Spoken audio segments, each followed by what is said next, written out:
My name is Alan Menken, and you listen to 11, the official theater podcast.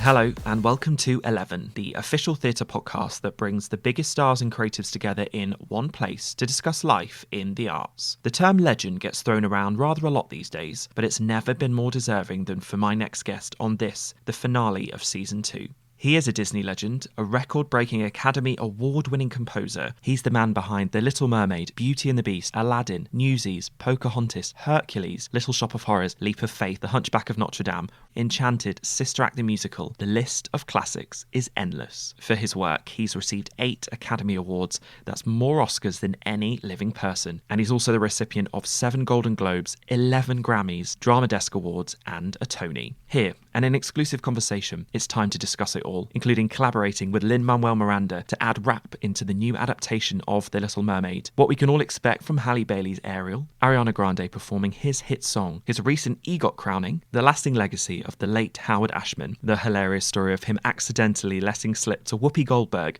about him writing a musical adaptation of Sister Act. Plus we get an update on some of his new projects, including bringing Hercules to the stage, writing the sequel to Enchanted, and completing the musical adaptation of A Night at the Museum. It's all here with the man himself. It's Mr. Alan Menken on this, the season finale of 11, the official theatre podcast. Just to let you know, due to the COVID-19 global pandemic, Alan and I connected across the pond digitally, so please forgive any brief moments while we wait for the internet to catch up. Enjoy.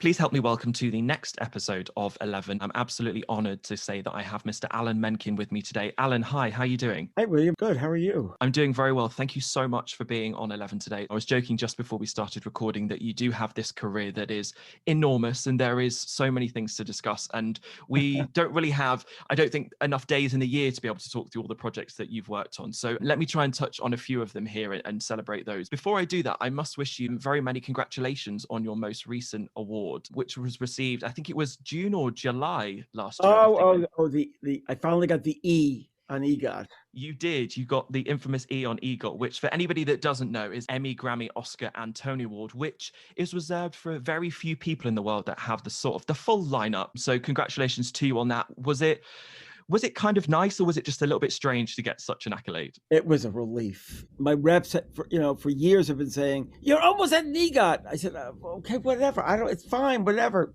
"Oh, no, okay, you'll get it now." And then it didn't happen. I go, I don't care.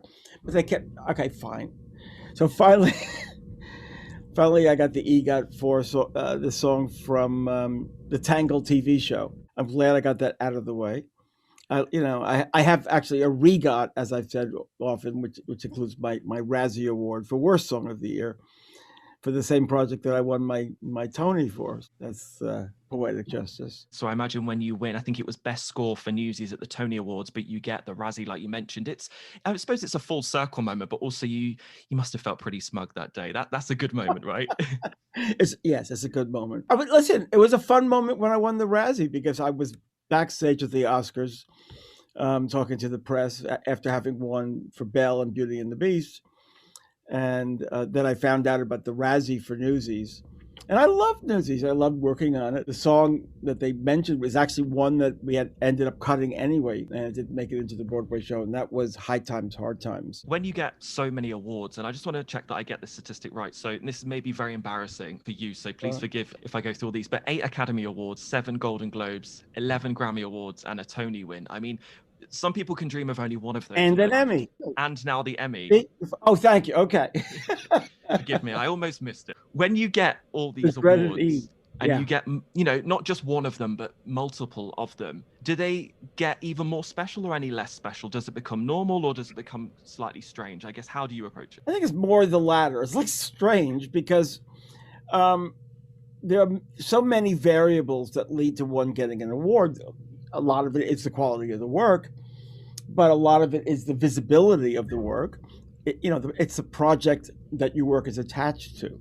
And I like to think that the contributions I make to those projects help make those projects ones that are worthy of bringing my material forward, but still, a lot of it's serendipity. A lot of it has to do with who you're associated with and the timing and all that. For a while, I looked at it as God playing a trick on me because I was terrified of public speaking for a while, and I kept being shoved up there onto that podium in front of billions of people going blah, blah, blah. But no, it's amazing, especially with the Oscars, the effect that they have on your career, and it's a blessing. It's incredible.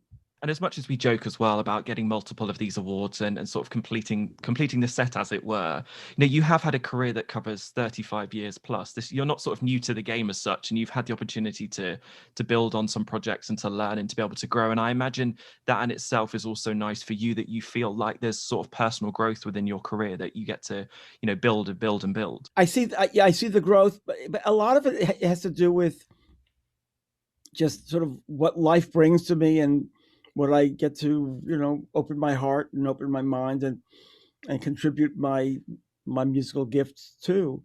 And it's, each day to me is a wonder about what, might come through me that day. And yes, it is amazing when I see accumulating all the things that have accumulated over the years.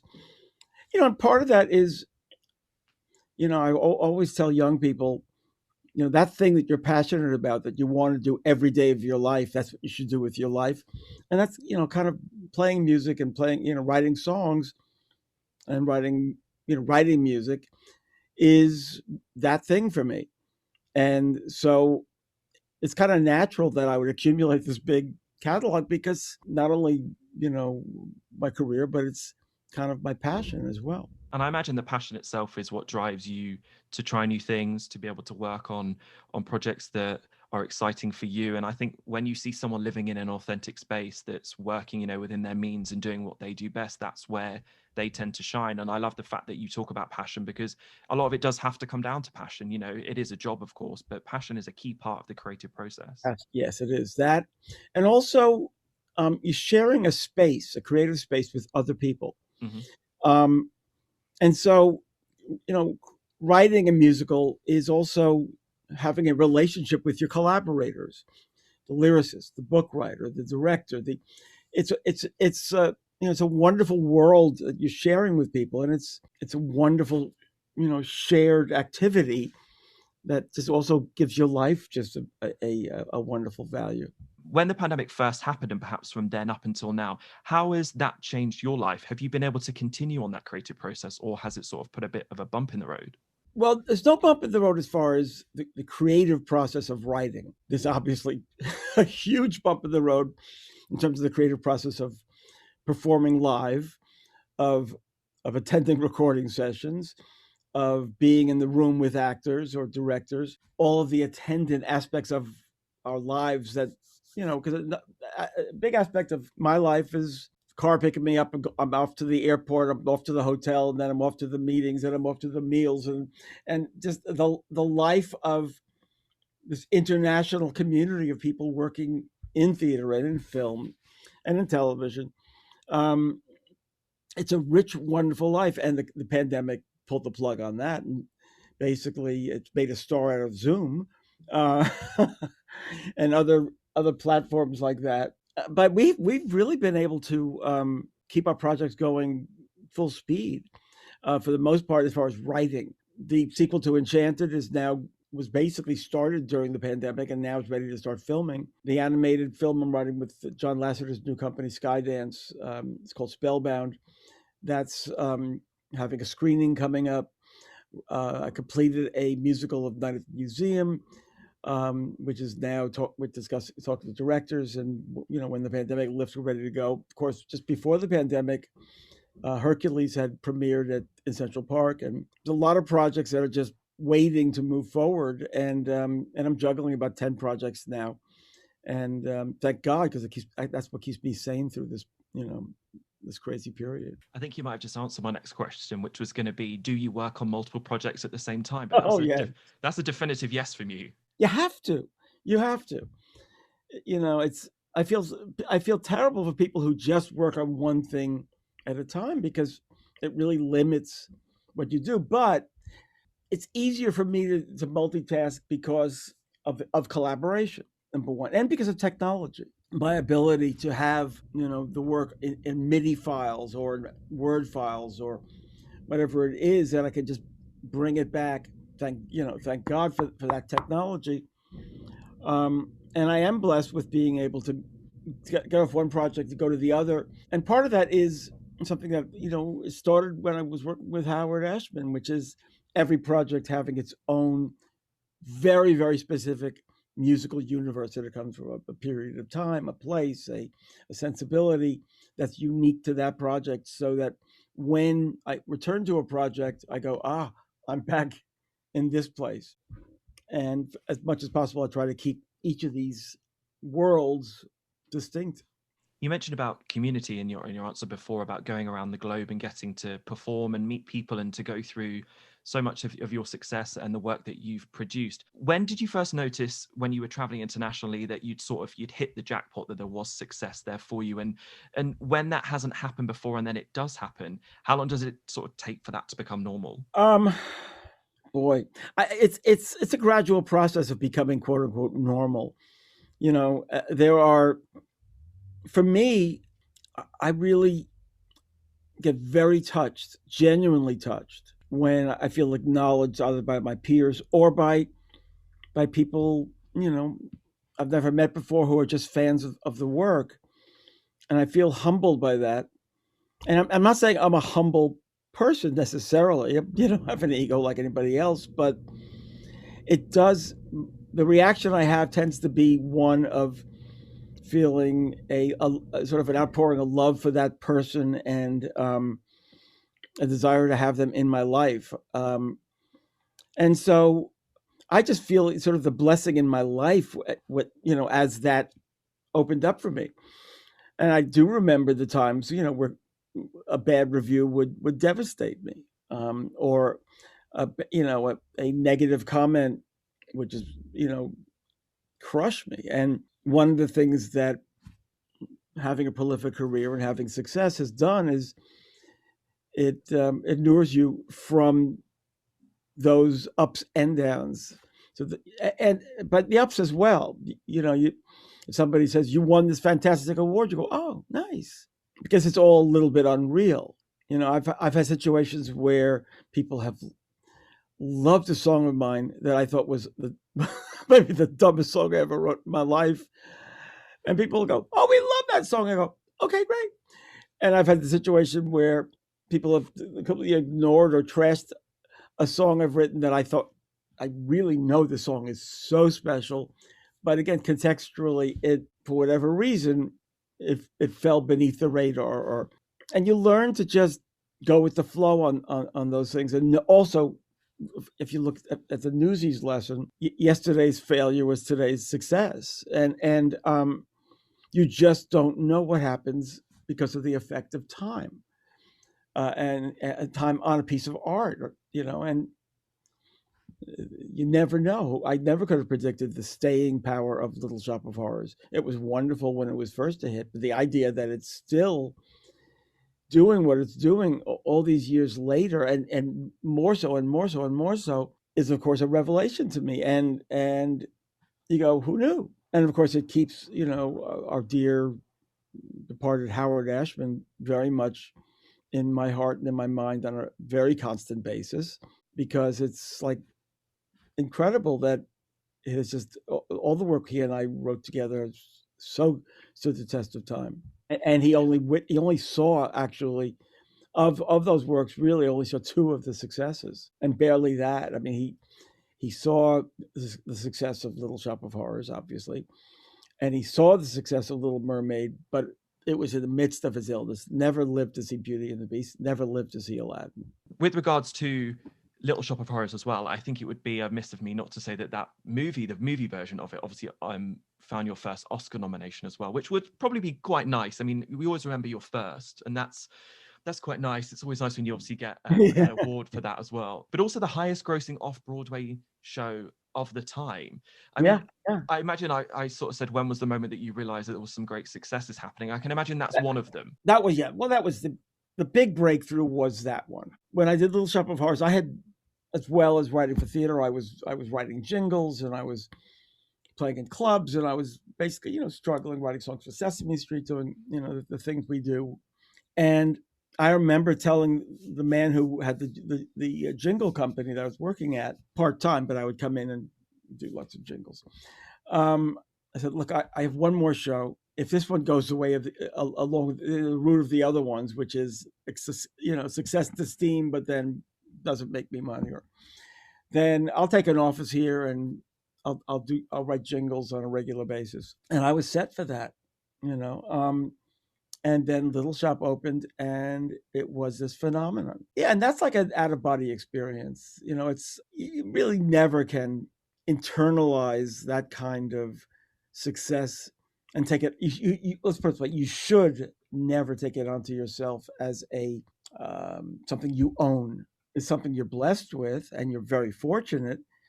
And you really have a responsibility as a human being to share your blessings, with your family, with your friends, with the world, and also to realize that these gifts are things that come through us and are given to us, and then you pass the torch on to others. That's, I think, the price of having the gifts that we have. It's a wonderful moment, that feeling of, oh my God, this monkey's off my back. I have a success, and that's a very big moment. And then you go right back to work. That's what I was trained to do, and that's what I live to do. And that's, I think, one of the keys to my success. Do you think that Little Shop of Horrors had the success that perhaps your first musical, Separate Ways, deserved? Separate Ways. No, I don't think Separate Ways deserved much of anything. I was at college, and oh my God.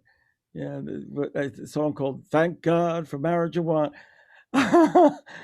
Marijuana, I want to have another back. I was a hippie at NYU, and I met this girl named Elise Wakerman, and I wrote music and lyrics to this show, which was about generation gap. I remember, we talked about generation gap in the 60s. No, I think exactly what was meant to happen is what happened. But there are early shows of mine that I still very much want to have out in the world, and I want them to be recognized. There are some where I go, I don't need to go back to that, and some that I would, but certainly not Separate Ways. I feel like we can make a hashtag sort of justice for Separate Ways, and we can oh no, please don't, William, no, please don't. I was joking at the start about you working on so many different projects, and I think it'd be very easy for me to go through a list of the things that you've done and ask you questions about everything. But I feel like you've been asked multiple, and then multiple times again about, working on Beauty and the Beast and Aladdin and the successes that you've had. And of course, those movies, those obviously stage adaptations, even in some cases the remakes, have very sentimental moments within the audience's lives. People grow up with it at a young age, and then they come around to being a parent and they get the opportunity to pass that joy on to somebody else. Do you find now that the generations of people from your earlier work are sort of now adults with their small children, and do they sort of explain to you how much it meant to them and now they're kids? Absolutely. I'm a part of that. Just before the whole Disney chapter of my life began, we were in the throes of the AIDS crisis. I had to discuss the success of Little Shop. Janice and I had bought a farm out in rural Pennsylvania, just a place to go out to, a second home. I loved being out there. And my daughter, Anna, had been born. And it was a terrifying time because of the AIDS crisis, and because none of us knew how pernicious this would be and whether it was going to just wipe out the world. And you bring a child into the world. And Disney was re-releasing all the Disney classics on VHS. And I would put in these movies that I grew up on, Pinocchio and Fantasia and Peter Pan and Cinderella and all of the Disney classics. And it all came back to me and through me. And I shared it with my daughter at that time, this incredible space, which is these movies. And it was with that spirit in me that I embarked on working at Disney when Howard called me and said, have this opportunity to work at Disney. Yeah, the torch was passed to me, and the torch keeps getting passed. Yeah, and I love that people so passionately remember, the work that they responded to as a child. And the lesson in that a little bit is that in some respect, always write to the child in people. Doesn't mean that you write to children, but you write to the child in the person. And that is a very primal part of yourself, and a very innocent or open part of yourself. Never lose sight of that. That's such a fantastic way, and the perfect message, I think, is, I imagine, not just for your success but for us as an audience as well, is I think is about escapism. And I love the fact that when you watch movies from the past or even new creations and remakes, I remember thinking it with Beauty and the Beast, I feel like this is the first time I've ever seen this tale on stage, and I think that's part of the success. It is, although I would quibble with the word escapism, because in essence it's tapping into very real parts of our psyches that want to be tapped into. If you look at a movie like Beauty and the Beast and you have all the enchanted objects, well, we're tapping into really a sense of family, finding your authentic family. So they're about love, they're about acceptance, they're about our fears, they're about our yearnings and our goals in life, and they touch those things very primally. I think that's the key to the success of these things. One show that I know has caught the attention of a music superstar is Miss Ariana Grande, and I know that she performed "I Won't Say I'm in Love," which is just the most amazing rendition. I must confess, I had it on about 5 minutes before I I opened up love our her. chat She's today. wonderful. Yeah. What was it like the first time you got the opportunity to sort of witness her perform that? Oh, I love. She's adorable, and I've been seeing her work since she was a little girl. There are certain people, Ariana, Lin-Manuel Miranda, who I knew as a little boy. You see the essence of who they are is sort of as a child, and then the passion that they feel about both as a listener and as a performer, and just this hunger to be a part of it. And then you see that become a part of who they are as they grow and as performers. That's an amazing thing to watch. And it also tells you, again, that stifling, a young child's passions is a huge crime. If you allow them free form to indulge those passions, it will grow into something so powerful in the world. And you see that in Ariana, and you see that in Lin. Is it then a full 360 moment when you get the opportunity to collaborate and work with Lin on The Little Mermaid, on Oh New God, yeah. Creation? Is it? I mean, apart from the fact I imagine you feel really old, is it quite nice to get to work with him? I don't feel that old, but it was, the way it came about is people became aware about Lin's passion for this particular project. He was obsessed with Little Mermaid. His son is named Sebastian, and he would give interviews about that. I think it was Sean Bailey at Disney had read one of those interviews and said, maybe Lin should work with you on Little Mermaid. I had no idea what a collaboration with Lin would even look like or feel like. But I said, oh, okay, sure. Because a lot of what's happened in this part of my career is me being teamed with new collaborators. And I have wonderful collaborators I've worked with for many years, whether working with Benj Pasek and Justin Paul on Aladdin or working with Lin on A Little Mermaid. But that brings out new parts of myself.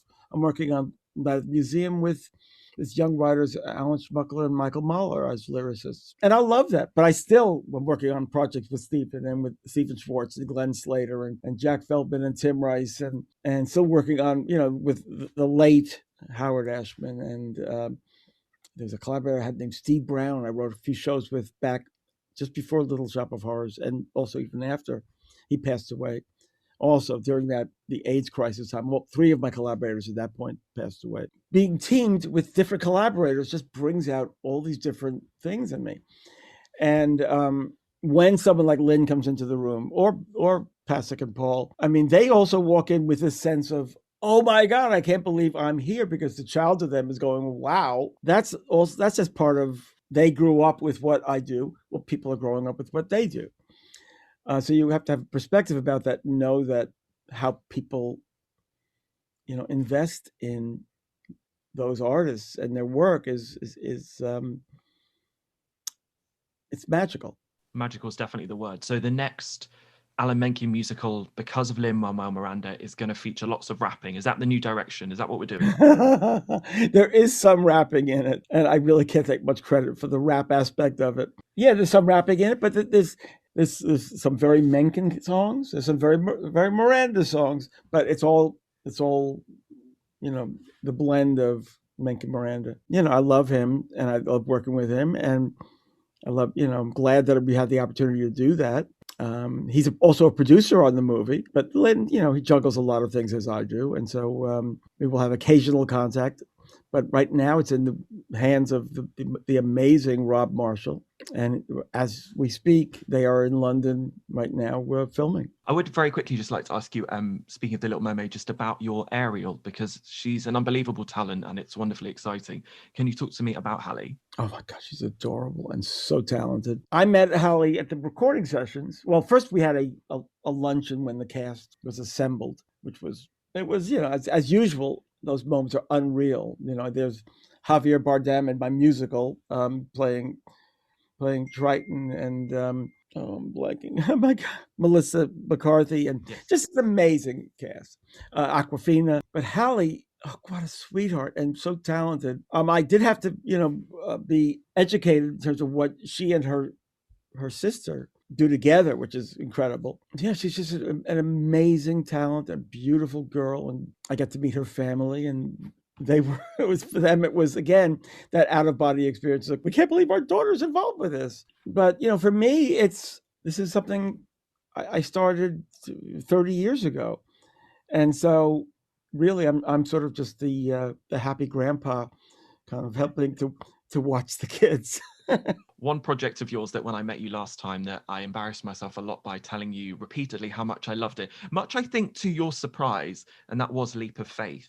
Yes, that's right. Now it's all coming back to me. I said, "Oh, poor Faith." Do you know what? Unfortunately, I never did get the opportunity to see it, but I do know the soundtrack very, very well, and I love the fact that it feels like you. There are, of course, so many exciting different sort of genres in there as well. It sort of covers so many different places. Yeah, But yes. At its essence, it's a musical told through a gospel revival, which is a compelling idea. I don't really want to belabor what the downsides of the musical was, because I understand why it did not achieve the success it could have, and I don't want to point fingers at why. I loved working on it. It was a long process of working on it, because we went through a lot of changes, and story changes and book writer changes, and going from a cinematic sensibility to a stage sensibility. The mountain of incredible material that never made it into the show, that we're in for a nanosecond. It would have been a much more painful experience for me had it not come out exactly at the same time that Newsies reached the stage. So I I got to have sort of, what is it? When you get a shot, they sort of grab one arm and give you the shot in the other arm, so distract you from it. Well, in a way, winning the Tony from Newsies distracted me from the fact that it was a very painful night, the night of Tonys for Leap of Faith, for a lot of reasons. I loved the cast. I loved being in the room with them. I don't regret anything about the experience. I don't know if the show will ever have that much of a future, but again, like Newsies, like look at Hercules. Hercules was was not the biggest animated, but the passion about Hercules when it came to the stage had just grown and grown over the years. Do I think that'll happen for Leap of Faith? I doubt it, but one never knows. I can keep everything crossed. That first musical, I'm afraid, the hashtag is gone. Maybe I'm going to put my money behind Leap of Faith, but okay. I'd love that. I'd quickly like to ask you about Sister Act, because we're getting a production back to the West End. I mean, I must confess, when I came to see Sister Act, like most people, was very protective, of course, of the film, and just had the best time. Like, the music, I mean, Raise Your Voice is an anthem now. I mean, you must have seen the success that it's had all across the globe. Stepping into that world and obviously getting to work with Whoopi, I imagine, is a great moment for you. I love working with Whoopi. I worked with Whoopi as a producer. I adore her. She's just the most amazing spirit and intellect, and I love her so much. Mike Bloomberg's, he was mayor of New York, and he had I think it was a luncheon for people in the arts. I played a medley, and what are you working? Someone asked, what are you working on? And I said, I'm working on this and that, and then I'm doing a stage musical of Sister Act, and I hear a voice in the room go, "What?" It was Whoopi. She didn't know anything about it. I was like, "Whoops!" It came through the Disney channels, no pun, through the Disney process. But Whoopi obviously felt an emotional ownership, which is justified. And so from that point forward, the producer said, Whoopi should be involved in this. And of course, it was a great boon that she was. She was very helpful in sort of being our eyes and ears, to the original intentions of the movie, but also the sensibility of racially sensitive issues, and avoiding stereotype, avoiding making light of the wrong things, but also understanding that you're licensed to make light of certain other things. And Whoopi was very instrumental in being our lightning rod on so many levels with that show.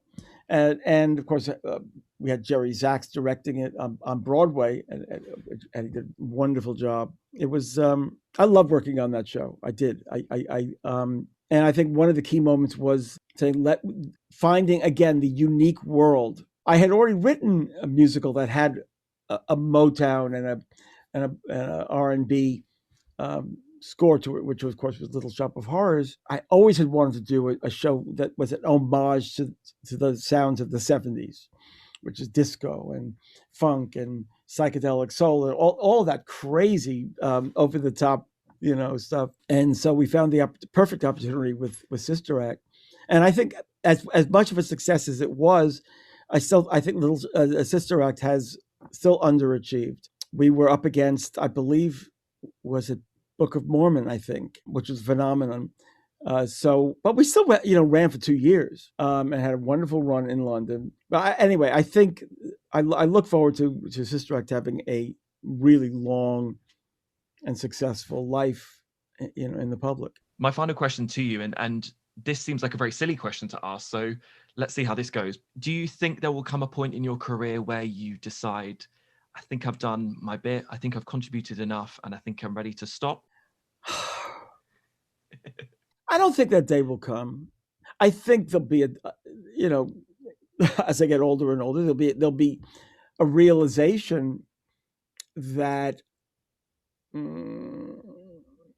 for new works coming out, that there are fundamental changes in musical vocabulary and musical sensibilities that are not natural to me. They're not things I grew up with at all, and so they're not natural vocabularies. And I never really want to be that person who's, trying to dress up in younger clothes, getting a facelift and coloring my hair and putting on doing the artistic equivalent of that. That would be a little sad and pathetic. I do think that I am the keeper of a flame for a certain classic kind of songwriting that I think people are very, very invested in. And I don't see a lot of that kind of songwriting in the world. So I think, so long as I think there's a unique place for what I do and for my sensibility and a unique contribution to the world in doing that, I don't see ever stopping. Alan Menken, an honour and a privilege and a pleasure. Thank you so much for your time today. Thank you, William. Good to talk to you. Most importantly, please stay safe during these rather crazy times, and I look forward to seeing you very soon. Bye-bye. You've been listening to 11, the official theatre podcast. Find out more about 11 at 11podcast.com or via our official social channels.